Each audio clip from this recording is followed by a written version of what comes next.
India market invest মাইন্ডসেটে আপনাদের স্বাগত। যারা চ্যানেল নতুন এসেছেন তাদেরকে হলো প্লিজ চ্যানেলটাকে সাবস্ক্রাইব করবেন, লাইক করবেন, বেল আইকনটা প্রেস করবেন, তার সাথে অল বাটনটা প্রেস করবেন, তার নোটিফিকেশনটা কিন্তু সঙ্গে সঙ্গে আপনাদের কাছে গিয়ে পৌঁছাবে।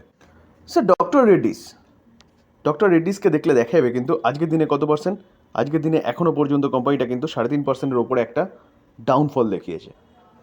তো কোম্পানির রেজাল্ট কালকে ডিক্লেয়ার হয়েছিল, আপাত দৃষ্টিতে দেখলে দেখা যাবে রেজাল্ট কিন্তু ইয়ার অন ইয়ার বেসিস 36%-এর কাছাকাছি আপসাইড মুভমেন্ট দেখিয়েছে। তাহলে কোম্পানিটা এরকম পড়েছে কেন? দেখুন, এই আর্টিকেল দেখলে দেখতে পারবেন যে নেট প্রফিট কত হয়েছে 1307 crore, সেটা ইয়ার অন ইয়ার বেসিস যদি দেখেন 36% বেড়েছে। তাহলে 36% বাড়ার পরেও কোম্পানির রেজাল্ট মানে কোম্পানি আজকে এতটা পড়েছে কেন? কারণ 36% মানে ভালো রেজাল্ট হয়েছে। দেখুন, এস্টিমেটকেও দেখলে দেখা যাবে কিন্তু তারা কী করেছে, বিট করেছে 10.36% হারে। তো স্যার আপাত দৃষ্টিতে যেসব নিউজ চ্যানেলগুলো বা যেসব নিউজগুলো আমরা দেখি তাতে কিন্তু দেখলে যে রেজাল্টের প্রকৃত রেজাল্ট কিন্তু পাওয়া যায় না। তো এখানে year on year basis, quarter on quarter basis কিন্তু কিচ্ছু তেমন লেখা নেই। তো সেটা দেখতে হবে স্যার, আসলে অরিজিনাল রেজাল্ট যেটা সেটা কিন্তু পড়তে জানতে হবে বা দেখতে হবে, তাহলে গিয়ে বুঝতে পারবেন যে কোম্পানির রেজাল্ট কীরকম করেছে। মার্চ 2024 দেখলে দেখা যাবে, দেখুন কত, 7,114 crore হচ্ছে কোম্পানিটা কী করেছে, ইনকাম করেছে, যেটা মার্চ 2023 দেখলে দেখা যাবে 6,300। তাই নো ডাউট 6,300টা কত হয়েছে, 7,100 হয়েছে। কোম্পানি কিন্তু তার সেলস অর্থাৎ রেভিনিউ খুব ভালো করেছে। কিন্তু স্যার ডিসেম্বর 2023 অনুযায়ী যদি দেখেন তাহলে কিন্তু কোম্পানির যে ইনকাম সেটা কিন্তু পড়েছে। তাহলে কোম্পানি ইয়ারলি ভালো করলে কোয়ার্টারলি কিন্তু ভালো করেনি। স্যার আমরা যদি নেট প্রফিট দেখি, এই প্রফিটটা কিন্তু সব রকম অ্যাডজাস্টমেন্ট ট্যাক্স সব বাদ দিয়ে, তো সেই প্রফিটটা দেখলে দেখা যাবে কোম্পানি এবার কীরকম প্রফিট করেছে, 1,310 crore। যেটা এক বছর আগে কত করেছিল, 960, সেটাকে আমরা বলছি কত, 36% হারে বেড়েছে ইয়ার অন ইয়ার বেসিস। তো 36% হারে বেড়েছে, ওকে। কিন্তু যদি আমরা কোয়ার্টারলি দেখি তাহলে 1,381টা 1,310 হয়েছে। কোম্পানির রেভিনিউ পড়ার সাথে সাথে কিন্তু কোম্পানির যে প্রফিট, সেই প্রফিটটাও কিন্তু কোয়ার্টারলি পড়েছে। তো এই জায়গায় কিন্তু মার্কেট সেটাকে ভালোভাবে নেয়নি, এটাই কিন্তু কারণ কোম্পানির আজকে পড়ার। তো স্যার এরকম রেজাল্টের জন্য কিন্তু বিভিন্ন ব্রোকিং হাউস এই কোম্পানিটাকে ডাউনগ্রেড করছে। এবং দেখুন এই কোম্পানিটাকে জেপি মর্গান টার্গেট কী দিচ্ছে, টার্গেট দিচ্ছে হচ্ছে 5,170, যেটা কারেন্ট মার্কেট প্রাইস থেকে কিন্তু অনেকটাই কম।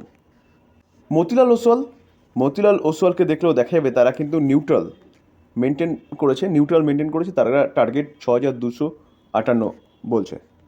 দেখুন কোটাক ইনস্টিটিউশন ইকুইটিস যেটা, তারাও কিন্তু অর্থাৎ কোটাকের ব্রোকিং হাউস, তারাও কী করছে, টার্গেটটাকে কিন্তু রিডিউস করেছে এবং 5,935 বলছে। নুভামাকে দেখলে দেখা যাবে নুভামা কী করেছে, নুভামা কিন্তু টার্গেট রিডিউস করেছে, তারা টার্গেট কত দিচ্ছে, 5,028। প্রভুদাস লীলাধর তারাও কিন্তু টার্গেটটাকে কমিয়েছে, দেখুন টার্গেট দিচ্ছে কত, 5,700। তো এভাবে দেখলে দেখা যাবে কিন্তু প্রতি কটা ব্রোকিং হাউস এই কোম্পানিটাকে নিয়ে কিন্তু নেগেটিভ একটা রেটিং দিচ্ছে এবং টার্গেট কিন্তু কমিয়ে দিয়েছে। তো স্যার এটাই কিন্তু কারণ আজকে কোম্পানিটা পড়ার পিছনে। তো এবার আপনি কি করবেন? দেখুন স্যার, আপনাকে কিন্তু আমি সবসময় বলি আপনাদের যে কি, যে কোনো কোম্পানিতে ইনভেস্টমেন্ট করছেন কোম্পানির বিজনেস দেখে। খারাপ সময় ভালো সময় প্রতি কটা কোম্পানির হচ্ছে একটা পার্ট, কিন্তু আলটিমেটলি দেখতে হবে যে কোম্পানি যে বিজনেস করছে সেই বিজনেসের দম আছে নাকি। এই যে কোম্পানিটা বিজনেস করে, এই কোম্পানিটার বিজনেসে কিন্তু দম আছে। তো এই কোম্পানিটা ব্রোকিং হাউস যাই দিক না কেন, আবার দেখুন যদি কোম্পানি ভালো রেজাল্ট করে দেয় নেক্সট কোয়ার্টারে, তখন ব্রোকিং হাউসরা কী করবে, আবার আপগ্রেডেশনের কথা বলবে। তো এটা ব্রোকিং হাউসের ধর্ম বলতে পারেন। তো তাই বলে কোনো কোম্পানি শেষ হয়ে যাবে, কোনো কোম্পানি খারাপ হয়ে যাবে ব্রোকিং হাউসরা বলছে বলে একদম নয়। তো এখানে কিন্তু চিন্তাভাবনা করার বিষয়। তো স্যার আপনার যদি মনে হয় যে কোম্পানি যে বিজনেস করছে সেই বিজনেসের দম আছে, তাহলে কিন্তু এই কোম্পানি নিয়ে চিন্তাভাবনা করতে পারেন। স্যার আমরা যদি কোম্পানিটা নেট প্রফিট দেখি 2018 থেকে, তাহলে 947, 1950, 2026, 2026 সেটা কোথায় এসছে 1952, 2021 কিছুটা কমেছিল, তারপর 2182টা কোথায় এসছে 4,507, 5,578। তাহলে কোম্পানি শুধু কন্টিনিউয়াসলি কিন্তু তার প্রফিট যেটা সেটা বাড়িয়ে গেছে। যেটা আমরা সেলস গ্রোথও দেখতে পারবো, দেখুন সেলস গ্রোথ দেখলে দেখা যাবে 10 বছরে 8%, 5 বছরে 13%, 3 বছরে 14%, কারেন্ট ইয়ারে 14%, তাহলে কোম্পানির সেলস গ্রোথ বাড়ছে। প্রফিট গ্রোথ দেখলে দেখা যাবে 10 বছরে 11%, 5 বছরে 25%, 3 বছরে 42%, কারেন্ট ইয়ারে এখনও পর্যন্ত 21%, তাহলে কোম্পানির প্রফিট গ্রোথও কিন্তু বাড়ছে। তো সেই জায়গায় দাঁড়িয়ে কোম্পানি কন্টিনিউয়াসলি প্রফিট জেনারেট করছে, company continuously sales growth, profit growth বাড়ছে, তো তাহলে কোম্পানি বিজনেস ভালো করছে। আমরা যদি কোম্পানির রিজার্ভ দেখি তাহলে 12,600, 12,601, সেখান থেকে 15,100, 15,100টা দেখুন, 16,900, 18,200, 20,300, রিজার্ভ কন্টিনিউয়াসলি বাড়ছে। কোম্পানির লং টার্ম বোরোয়িং কিচ্ছু নেই। আমরা যদি শর্ট টার্ম বোরোয়িং, তাহলে কোম্পানির আগে শর্ট টার্ম বোরোয়িং ছিল, সেটা এখন বলতে পারেন নেই।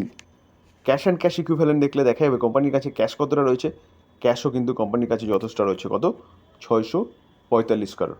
তাহলে কোম্পানির sales growth, profit growth, balance sheet যেটা দেখলাম সব কিছু ঠিকঠাক আছে। তার পাশাপাশি কোম্পানিটা কিন্তু নিফটি 50-র কোম্পানি। তো স্যার লং টার্ম ইনভেস্টররা যারা রয়েছেন তারা কিন্তু আরামসে হোল্ড করতে পারেন।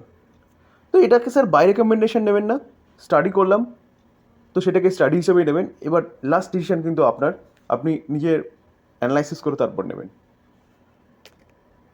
দেখুন ভারত ডাইনামিক কোম্পানিটাকে দেখলে দেখা যাবে আজকের দিনে 2%-এর ওপরে একটা আপসাইড মুভমেন্ট দেখিয়েছে। তো আমরা যদি লাস্ট 5 দিন দেখি, দেখলে দেখা যাবে 4% মতন পড়েছে, 4.5% বা 5%-এর কাছাকাছি বলতে পারেন পড়েছে। তো প্রতি কটা পিএসইউ কোম্পানি কিন্তু এই টাইম পিরিয়ডে পড়েছিল। তো আজকে একটা বলতে পারেন রিকভারি দেখা গেছে প্রতি কটা পিএসইউ কোম্পানিতে। লাস্ট 1 মাসে যদি দেখি, দেখলে দেখা যাবে কোম্পানিটা কিন্তু 6.5%-এর ওপরে আপসাইড মুভমেন্ট দেখিয়েছে, এবং কোম্পানিটা 1 বছরে দেখলে দেখা যাবে 85% ওপরে কিন্তু মুভমেন্ট দেখিয়েছে। তো এই কোম্পানিটাকে নিয়ে কিন্তু একটা ভালো নিউজ পাওয়া গেছিলো কি কোম্পানিটা স্প্লিট দিতে চলেছে। তো স্প্লিট তো কোম্পানি ঘোষণা করেছিল, তারপরে এজিএম ছিল, এজিএমে অ্যাপ্রুভালের পরে কিন্তু কোম্পানি এখন রেকর্ড ডেট ডিক্লেয়ার করেছে। অর্থাৎ যারা এই কোম্পানিটা হোল্ড করছেন তারা কবে হচ্ছে সেই স্প্লিটটা পাবেন তার ডেট কিন্তু ডিক্লেয়ার করেছে। চলুন সেটা দেখে নিই। দেখুন মহারত্ন কোম্পানি বা পিএসইউ কোম্পানি, মহারত্ন বলতে পারেন ক্যাটাগরির কোম্পানি বা স্ট্যাটাস পাওয়া কোম্পানি, সেই কোম্পানি কিন্তু স্প্লিট দিয়েছিল। সেই স্প্লিটের যে রেকর্ড ডেট সেটা 24শে মে ডিক্লেয়ার করেছে। স্প্লিট কেমনভাবে দিয়েছে দেখুন, 2:1, অর্থাৎ আগে যার কাছে একটা শেয়ার ছিল সে একটার বদলে কিন্তু এখন 2টো শেয়ার পাবে।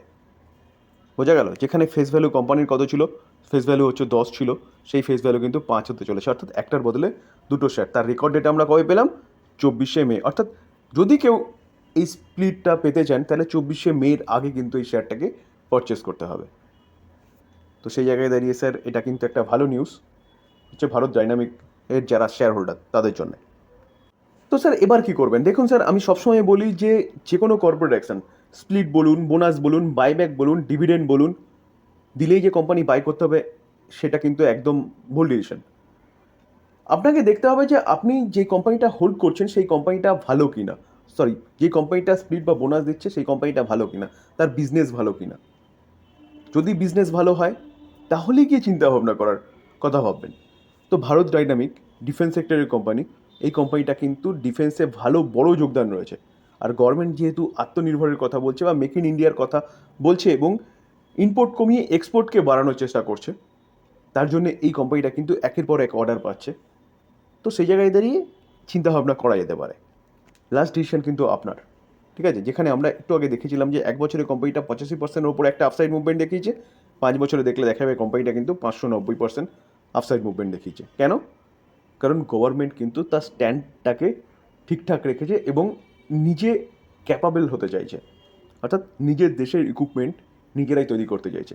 কারণ ইউক্রেন রাশিয়া যুদ্ধ কিন্তু সবার চোখ খুলে দিয়েছে, সেরকমভাবে ভারত সরকারের চোখ খুলে দিয়েছে, এবং তারপর থেকে কিন্তু গভর্নমেন্ট তার চিন্তাভাবনা চেঞ্জ করেছে, ইম্পোর্টটাকে কমিয়েছে, নিজের দেশে মেক ইন ইন্ডিয়ার ওপর জোর দিয়েছে এবং এক্সপোর্টের ওপর জোর দিয়েছে। তো সেই জায়গায় দাঁড়িয়ে স্যার এই কোম্পানিটা one of the best company defence সেক্টরে, যার জন্য কোম্পানিটা কিন্তু এত ভালো রিটার্ন বানিয়ে দিয়েছে। তো স্যার এই ছিল আলোচনা। যদি আলোচনা ভালো লাগে, যারা চ্যানেল নতুন এসেছেন তাদেরগুলো প্লিজ চ্যানেলটাকে সাবস্ক্রাইব করবেন, লাইক করবেন, বেল আইকনটা প্রেস করবেন, তার সাথে অল বাটনটা প্রেস করুন, তার নোটিফিকেশনটা কিন্তু সঙ্গে সঙ্গে আপনাদের কাছে গিয়ে পৌঁছাবে। থ্যাংক ইউ, ভালো থাকবেন।